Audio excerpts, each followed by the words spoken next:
أشهد أن لا إله إلا الله وحده لا شريك له وأشهد أن محمدا عبده ورسوله أما بعد فأعوذ بالله من الشيطان الرجيم بسم اللہ الرحمن الرحیم۔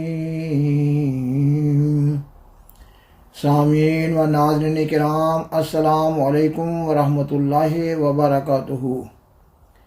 اوائل ستمبر 2024 تک تاریخ احمدیت کا سلسلہ وار بیان پر پروگرامز پیش کیے جا رہے تھے۔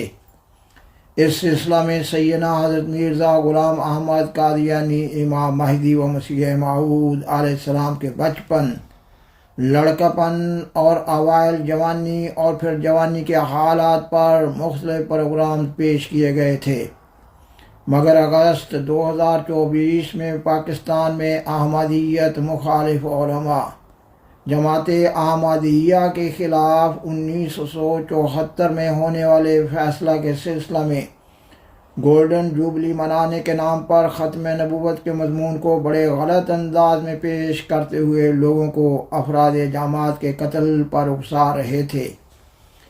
ان حالات میں خاکسار نے یہ ضروری سمجھا کہ ختم نبوت کی اصل حقیقت پر چند ایک پروگرام پیش کیے جائیں۔ اس لیے تاریخ احمدیت کا سلسلہ وار بیان پر پروگرام کا تسلسل قائم نہ رکھا جا سکا۔ اس سلسلہ کا آخری پروگرام سیدنا حضرت مرزا غلام احمد قادیانی علیہ السلام کے قادیان سے سیالکوٹ جا کر سیالکوٹ عدالت کی ملازمت اختیار کرنے کے بارے میں پیش کیا گیا تھا، یہ کہ آپ علیہ السلام نے اپنے والد محترم کی کمال درجہ اطاعت میں اپنی طبیعت کے خلاف سیالکوٹ عدالت میں ملازمت اختیار کرنا قبول کر لیا، اور آخرکار 4 سال کے بعد آپ کے والد محترم نے آپ کو سیالکوٹ عدالت کی ملازمت سے استعفیٰ دے کر واپس آ جانے کی ہدایت دی۔ آپ علیہ السلام کے سیالکوٹ میں قیام میں بعض الہی حکمتوں کا ذکر بھی کیا جا چکا ہے۔ اس پروگرام کے ذریعہ تاریخ احمدیت کا سلسلہ وار بیان کے مضمون کو آگے بڑھایا جا رہا ہے۔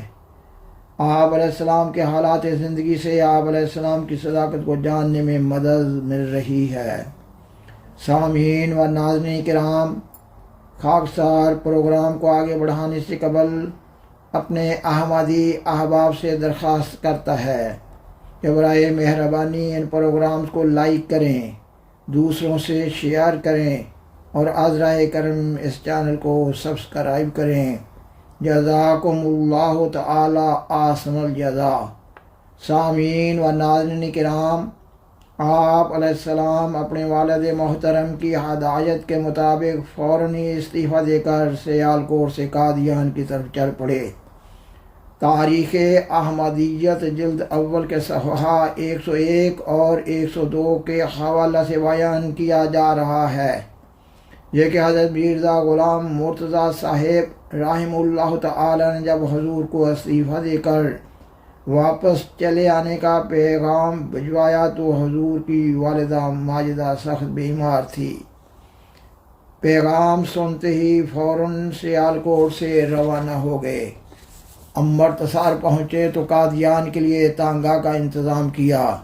اسی اثناء میں قادیان سے ایک اور آدمی بھی آپ کو لینے کے لیے امرتسر پہنچ گیا۔ اس آدمی نے یکا بان سے کہا کہ یکا جلدی چلاؤ، کیونکہ ان کی حالت بہت نازک تھی۔ پھر تھوڑی دیر کے بعد کہنے لگا، بہت ہی نازک حالت تھی، جلدی کرو کہیں فوت نہ ہو گئی ہوں۔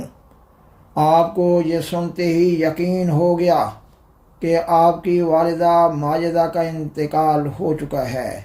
چنانچہ قادیان پہنچے تو معلوم ہوا کہ آپ کی مشفق اور مہربان اور جان سے پیاری والدہ آپ سے ہمیشہ کے لیے جدا ہو چکی ہیں۔ تاریخ احمدیت کے حوالہ سے مزید بیان کیا جا رہا ہے، یہ کہ میرا بخش حجام کو آپ کے پاس بھیجا گیا اور اسے کہہ دیا گیا تھا کہ وہ یکدم حضرت والدہ مکرمہ کی وفات کی خبر آپ کو نہ سنائے۔ چنانچہ جس وقت بٹالہ سے نکلے تو حضور کو حضرت والدہ صاحبہ کی علالت کی خبر دی۔ یکا پر سوار ہو کر جب قادیان کی طرف آئے تو اس نے یکا والے کو کہا کہ بہت جلد لے چلو۔ حضرت نے پوچھا کہ اس قدر جلدی کیوں کرتے ہو؟ اس نے کہا ان کی طبیعت بہت ناساز تھی۔ پھر تھوڑی دور جا کر اس نے یکا والے کو اور تاکید کی کہ بہت ہی جلدی لے چلو۔ تب پھر پوچھا، اس نے پھر کہا کہ ہاں طبیعت بہت ہی ناساز تھی، کچھ نزع کی سی حالت تھی، خدا جانے ہمارے جانے تک زندہ رہیں یا فوت ہو جائیں۔ پھر حضرت خاموش ہو گئے۔ آخر پھر اس نے یکا والوں کو سخت تاکید شروع کی تو حضرت نے کہا کہ تم اصل واقعہ کیوں بیان نہیں کر دیتے کہ کیا معاملہ ہے؟ تب اس نے کہا کہ اصل میں مائی صاحبہ فوت ہو گئی تھیں۔ اس خیال سے کہ آپ کو صدمہ نہ ہو یکدم خبر نہیں دی۔ حضرت نے سن کر انا للہ و انا الیہ راجعون پڑھ دیا، اور یہ خدا کی رضا میں محو اور مست قلب اس واقعہ پر ہر چند کہ وہ ایک حادثہ عظیم تھا سکون اور تسلی سے بھرا رہا۔ خاکسار بیان کرتا ہے کہ آپ علیہ السلام کی والدہ محترمہ کے اخلاق حسنہ کے بارے میں تاریخ احمدیت جلد اول کے صفحہ 101 اور 102 پر جو نوٹس دیا گیا ہے اس کے مطابق آپ کی والدہ حضرت چراغ بی بی صاحبہ احمد ضلع ہوشیار پور کے ایک معزز مغل خاندان سے تعلق رکھتی تھی۔ قناعت، شجاعت، عفت، مروت، وسعت حوصلہ، استغنا، فیاضی اور مہمان نوازی آپ کی نمایاں خصوصیات تھیں۔ شہر کے مفلوق الحال اور پسماندہ طبقہ کی ضروریات کے مہیا کرنے میں انہیں خاص قلبی و روحانی مسرت حاصل ہوتی تھی۔ غربا کے مردوں کو کفن ہمیشہ ان کے ہاں سے ملتا تھا۔ ان کی دور اندیشی اور معاملہ فہمی مشہور تھی۔ وہ حضرت مرزا غلام مرتضیٰ صاحب رحمہ اللہ تعالیٰ کے لیے بہترین مشیر اور غم گسار تھیں، اور وہ بھی اپنی ہیبت اور شوکت و جلال کے باوجود خانہ داری کے معاملات میں ان کی خلاف مرضی کوئی بات نہیں کرتے تھے۔ سامعین و ناظرین کرام، تاریخ احمدیت جلد اول کے صفحہ 102 کے حوالہ سے مزید بیان کیا جا رہا ہے یہ کہ آپ علیہ السلام کی والدہ محترمہ کو آپ سے بڑی محبت تھی۔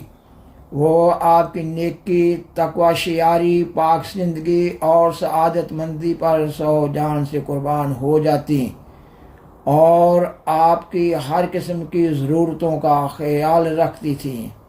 آپ علیہ السلام جب والد بزرگوار کی اصرار پر سیالکوٹ آ گئے تو باقاعدہ آپ کے لیے کپڑے وغیرہ بنا کر بھجواتی رہیں، غرضے کہ آپ کی والدہ کا وجود آپ کے لیے سایہ رحمت تھا۔ دوسری طرف آپ کو بھی اپنی والدہ سے بے پناہ محبت تھی۔ جب کبھی آپ اپنی والدہ محترمہ کا ذکر فرماتے تو آپ کی آنکھوں سے آنسو رواں ہو جاتے تھے۔ وآخر دعوانا ان الحمد للہ رب العالمین، والسلام علیکم ورحمۃ اللہ وبرکاتہ۔ شکریہ۔